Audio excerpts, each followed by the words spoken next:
Tes 1 2 3. Oke, nah,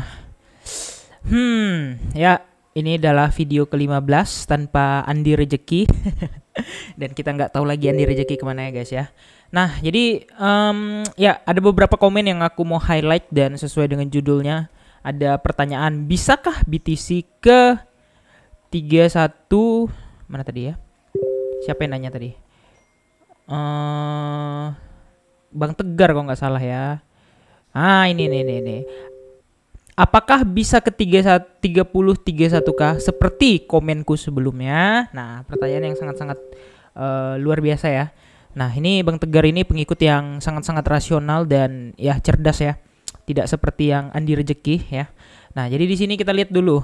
Analisa Berdif lu asli buat gue agak ngerem pas orang-orang FOMO 50K awal Januari. Tadinya mau all in semua cash di Porto, akhirnya tahan dulu, bener dam sekarang. Mayan buat cicil lagi. Makasih Bang CV. Terus semangat Bang. Mana sih? Nah, ini ada yang komen juga 36 cicil dulu kalau jebol gas 35. Kemudian di sini, nah, apakah bisa BTC 3031? Nah, sesuai yang aku bilang ya. Kalau kalian masih tidak peduli dengan Berdif, ingat efeknya jangka panjang atau belakangan ya. Jadi nggak begitu Berdif ya, ketahuan ini Berdif ya, langsung turun nggak, itu udah jelas banget orang pasti cuan semua ya. Bulldif dikit ngelong, Berdif dikit nge-short udah pasti cuan. Ini yang namanya kripto ada AMD, accumulation, manipulation, and distribution. Jadi manipulasi itu udah bagian daripada chartnya. Dan kalian teriak-teriak ketika di sini dia ngebreak ya. Padahal ini udah zona berbahaya ya. Di sini ada SSL-nya, BSL atau buy side liquidity, yang mana itu digunakan untuk orang yang FOMO doang ya. Ingat, untuk orang yang FOMO doang belanja di atas gitu ya. Dan BSL ini juga konsepnya udah ada di zaman dahulu kala ya. Nih, buy side liquidity. Nah, kita intermezzo dikit sekalian belajar ya. Kita lihat. Nah, buy side liquidity ini ya. Nah, dia hanya untuk memanipulasi BSL taken atau buy side liquidity taken atau BSL-nya udah terambil gitu. Bukan berarti chart itu breakout, bukan berarti chart itu mau lanjut meneruskan trennya, bukan, tapi adalah permulaan untuk rejection dan reversal trend kayak gitu. Ya, nah kayak gini udah jelas ini BSL. Karena apa? Karena kita mengalami zona akumulasi mulai tanggal 5 Desember sampai tanggal 8 Januari, itu kurang lebih sebulan. And then ada manipulasi yang mana orang teriak breakout 50K, 70K. Dan aku udah bilang guys ya, dari bawah kemarin aku serok itu di bawah banget altcoin dan aku nggak jual sampai sekarang. Dan ya meskipun profitnya berkurang tapi masih dalam keadaan profit kayak gitu. Itu yang pertama. Dan kemudian yang kedua adalah aku nggak FOMO ketika orang lain bilang wah ini belanja sebelum ketinggalan. Bahkan kemarin banyak yang komen ya, ayo all in sebelum terlambat, BTC udah nggak bakal turun lagi, nggak bakal ke 30 kepala 3 lagi dan bla bla bla bla. Aku nggak peduli ya, sekali lagi aku bilang trading plan aku udah tetap yang paling baik, kalian bisa buktikan kayak gitu ya. Nah, dan sekarang pertanyaannya mungkin ke 3031 ya, seperti yang di komen Bang Tegar ya. Nah, Bang Tegar ini dia mau bullish mau bearish, dia tetap rasionalistis ya. Bullish ya bullish, bearish ya bearish gitu ya. Dan sekarang kalau kita lihat bercermin sama Berdif daily yang udah 3 lapis waktu itu nggak turun-turun ya. Dan ya sebenarnya aku bukan mewaspadai Berdifnya nggak turun-turun. Cuman aku mewaspadai ini naiknya hitnya sampai berapa atau BSL-nya itu sampai berapa gitu. BSL kalau udah terambil, udah itu adalah langsung dia akan balik arah kayak gitu. Udah persis banget ya. Gambarnya juga udah jelas kalau kalian perhatikan dari chart BTC di 42.000 ya, 44 ya. Di sini 44 sama 40 ya. 40 ini dia sideways. Kemudian altcoin masih banyak yang naik dan kemudian reject. Kemudian dia ngebreak gitu. Dan dengan kata lain itu adalah BSL atau buy side liquidity. Nah, ini nggak semua orang tahu, makanya mereka FOMO kayak gitu. Padahal ini konsep yang sangat-sangat penting untuk apa? Untuk mempelajari pergerakan tren selanjutnya itu ke atas atau ke bawah kayak gitu.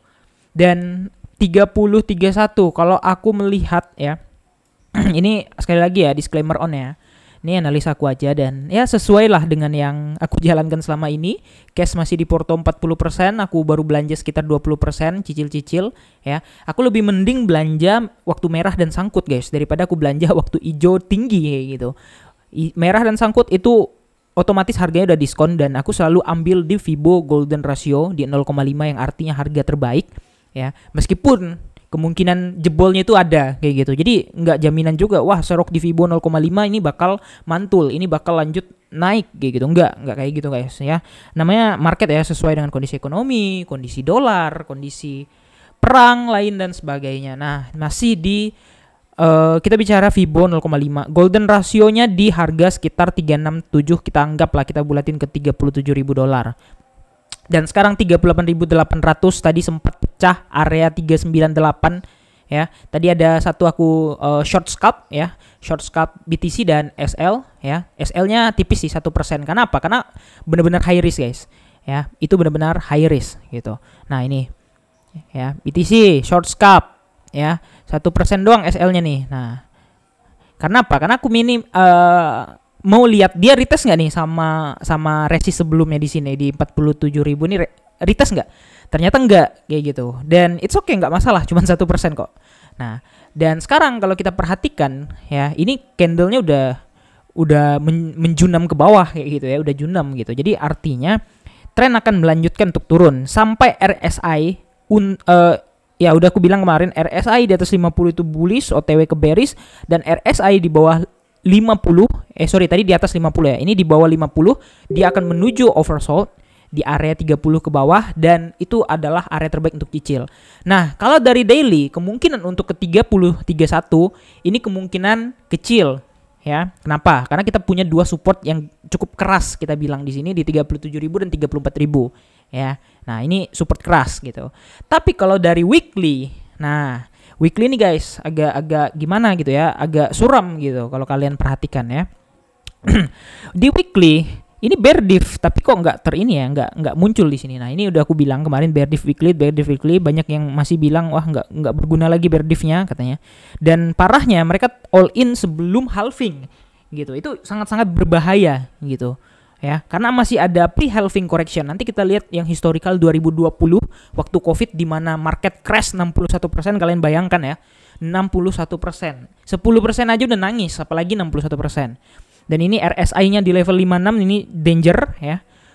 Dan kalau di RSI untuk weekly, aku masih melihat minimal ke 34 itu adalah possible kayak gitu. Jadi kalau misalkan ke 34.000 ya, kita anggap aja lah ya, pengandai-andaian aja.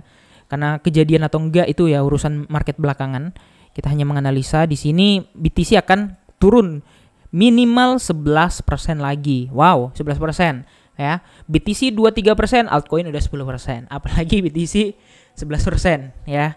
Nah, ini agak diwaspadai dari candle weekly-nya. Kenapa? Udah jelas shooting star.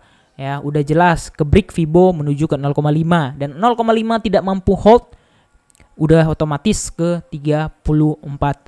Ini risk area lah ya. Ingat, ini risk area yang mana apa? Yang mana ya menjadi patokan kita untuk kalau kalian mikir, wah bang, kapan all in-nya bang? Kapan all in-nya bang? Ya aku kan sama juga guys, nggak tahu, aku sama-sama retail juga gitu ya. Tapi aku udah berbelanja sedikit-sedikit ya. Tapi dana tetap aku siapkan untuk all in di area ini ya. Ingat, ini adalah kesempatan terakhir untuk belanja sebelum semuanya naik seperti 2021 yang orang bilang, wah gila itu naiknya sehari 50%, sehari 100%. Dan itu wajar-wajar aja, bull run gitu. Siapa yang nggak tahu the power of banteng berlari kayak gitu ya. Nah, cuman di sini ya kita kan mencari nih possible supportnya, possible harga terbaik untuk belanja itu di berapa kayak gitu. Dan 38.800 ini kalau menurut aku ya candle full bar merah kayak gini, ini bisa jadi ada wick guys. Ingat, wick yang kayak gini nih. Nah, soalnya dia full bar ya. Selama yang aku lihat, kalau kita mulai di full bar dari awal awal minggu ya. Kita baru mulai kemarin ya, Senin kemarin baru mulai. Jadi masih ada sekitar 6 hari lagi sampai minggu depan. kita masih ada possible untuk week. Entah dia retest ke 39 atau 40 dulu baru lanjut terjun, itu possible aja. Dan kalau dari weekly 34 possible. Tapi kalau dari daily 34 kalau aku lihat itu nggak possible. Ya, possible-nya berapa Bang? Possible-nya 36. 36 ya risk area 35 lah ya. Nah, ini possible kalau dari daily. Disandingkan juga di sini RSI-nya udah mau oversold kayak gitu. Ya ingat, oversold. Dan ini sebenarnya udah tercermin dari atas ya, BTC naik tapi RSI yang nggak naik. Ini kan sebenarnya udah jelas part of manipulation daripada BSL-nya tadi gitu. Jadi selalu ingat BSL dan SSL. Nah, nanti mungkin di sini ada SSL lagi. Apa itu SSL? Sell side liquidity. Misalnya chartnya sampai sini ya. Nah, dia harusnya udah naik ini, tapi dibuat trap seolah-olah dia mau turun lagi, orang pada nge-short lalu baru naik gitu. Misalnya nih. Nah, ini ada kemungkinan. Nah, jadi kalau menurut aku untuk 30 sampai 31 ribu ini kemungkinannya kecil gitu ya. Kalau di daily. Tapi kalau di weekly selagi jebol 34 ya udah nggak ada kata enggak maksudnya ya. Udah pasti gitu maksudnya ke 31 30 kayak gitu. Nah, semoga mendapatkan pencerahan ya. Kita serok sama-sama ya. Jangan seperti orang-orang yang halusinasi tinggi ya. Bilang, ini udah bull run, cepat serok sekarang all in dan udah sangkut. Nggak punya dana lagi guys mereka. Mereka udah sangkut di 40 ribuan sedangkan harga masih terdiskon untuk terakhir kalinya, dan ini adalah best moment sebelum kita halving, sebelum kita bull run mulai di April ya. April tahun ini gitu ya. Masih ada 3 bulan lagi, masih chip chop lah. Masih banyak kesempatan untuk belanja sebenarnya. Ya itu dia tadi. Nah, karena kan nggak semua orang tahu ya. Jadi ya biarlah trading plan mereka dan portofolio mereka yang rasakan sesuai yang aku bilang. Aku realistis ya, sesuai SL, TP, serok, WNS guys. Sekarang WNS guys. Kenapa? Mau short udah telat, takut kepantul retest ya kan. Nah, kita tunggu aja sesuai dengan chartnya. Oke. Jadi ya mulai 36 37, 36 ya mulai mungkin kalian mau cicil yang punya dana tambahan, apalagi sebentar lagi Imlek ya. Mungkin ada angpau cair, boleh lah belanja ya kan. Nah, kira-kira gitu aja guys. Jangan lupa like dan subscribe. See you in the next video. Salam Bear Boy.